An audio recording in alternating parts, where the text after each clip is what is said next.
Hey guys, welcome back to the channel where I've got another money method for you here on Gran Turismo 7. Again, I'm trying to use cars that we don't really use very often. It so happens that I've been sitting on this one and this week it's in the time trial. But it doesn't really matter because this week you guys have made my week pretty wicked. And it's just so fitting that we use a wicked fabrication GT51 for this build. So let's go over to Le Mans, let's find out how we got this car built and let's have a look at how it performs around the Circuit de la Sarthe.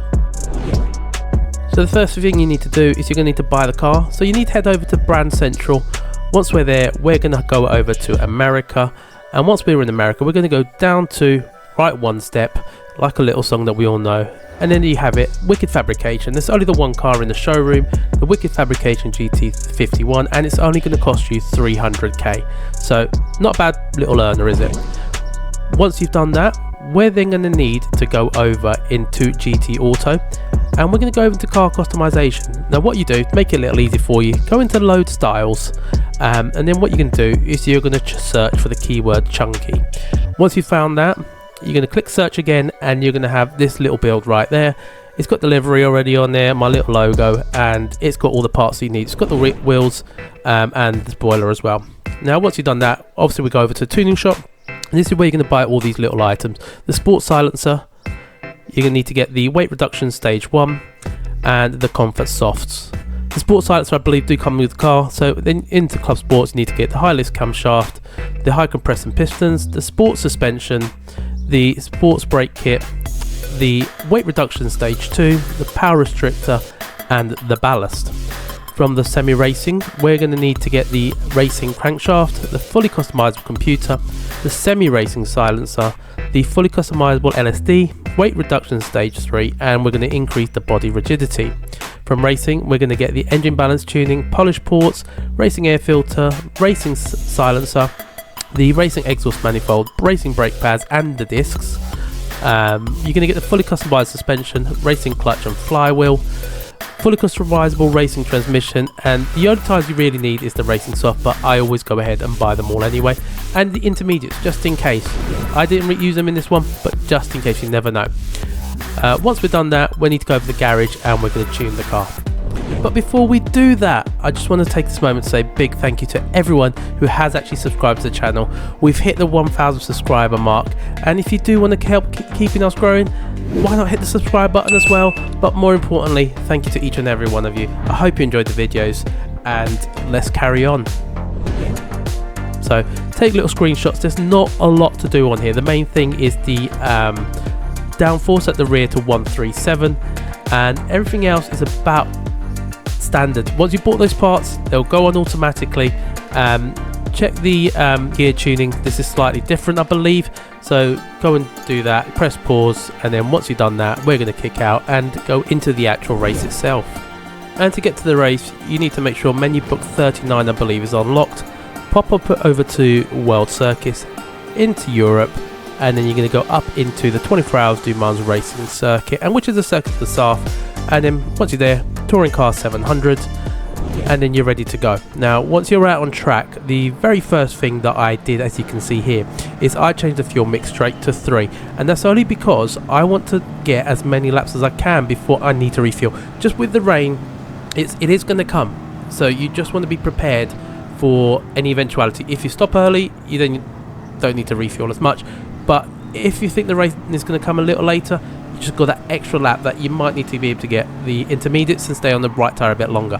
Now the car itself, it does like to understeer quite a bit, so just be a little bit easy on the corners. As you can see here, I've just wasn't prepared for it, but once you get the grips of it, the car is absolutely fantastic to go through these corners. It's more like one of those Sunday chilled drives, a bit like the Mafia. They don't really go out speeding, do they? They rock up, looking smartly dressed, and just casually strolling. Now once you get on the straight, the car's got so much power that you're going to need to turn that fuel mix down. As you can see, I'm having a little bit of fun there, just weaving in and out, a little bit like I'm in Fast and Furious, maybe Fast 10. You might see this on there, who knows. But once you get to this point, just get into fuel mix 6. You see that you've got 2.6 lap of fuel there, and then you're just going to try and catch up slowly. At this point, this is where you need to be a bit careful as well, so don't overdo it. You've got 30 minutes, so you don't have to do more laps than you need to. So There's no need to go gung-ho to try and get extra laps done quicker. It's a 30-minute race, so when you get here, look at this. You've taken your time and you're just going to breeze past anyway. So that's that. I didn't catch up to the leaders until the next lap, so when we get to about the same point, and again, I'm just trying to be very easy going past the AI. As you can see, coming up to Portilla, I've gone past him, but because the car isn't the greatest on the brakes, theirs is. They're touring cars. Look at that. Just sitting behind.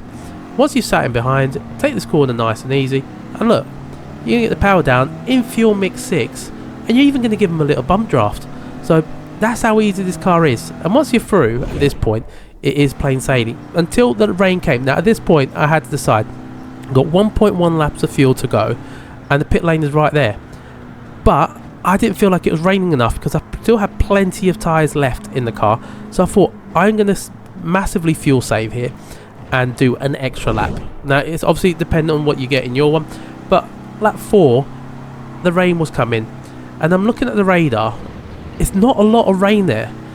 So what tyres do I go for? Do I go for the intermediates? Do I go for the softs? And that's the decision you're going to have to make. Just look at that weather radar that's on the right hand side if you're in this view, and just have a look at what the weather's doing. Like, to me, that doesn't look like it's going to rain at all again at this point. So this be pointless getting the intermediates in.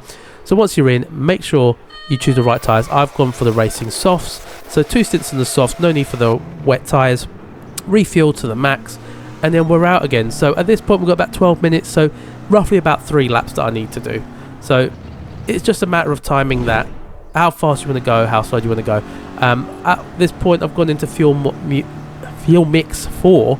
Can't get my words out there because I know I didn't have a lot to go, and I still had 1.4 laps. Now at this point, about 4 minutes, it's not going to be massively over the half an hour. Just try and get there as quick as you can, and by the end I've got 0.2 laps of fuel to go. I've used it as close as I can, and I probably could have used a little bit more, but who cares.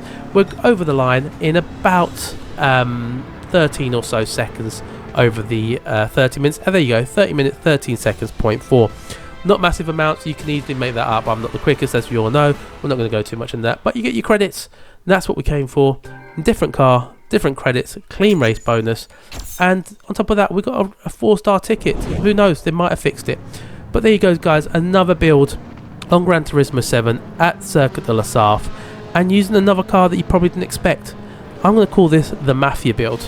But as always guys, if you have enjoyed the video, please go ahead and hit that like button. Tell me in the comments what you think of this build, and why not? We're over 1,000 now, so hit that subscribe button, and I will see you in the next one. But before you go, remember, as always, check out these 2 videos that I'm going to leave for you. One's my suggestion and another one's from YouTube. See you later.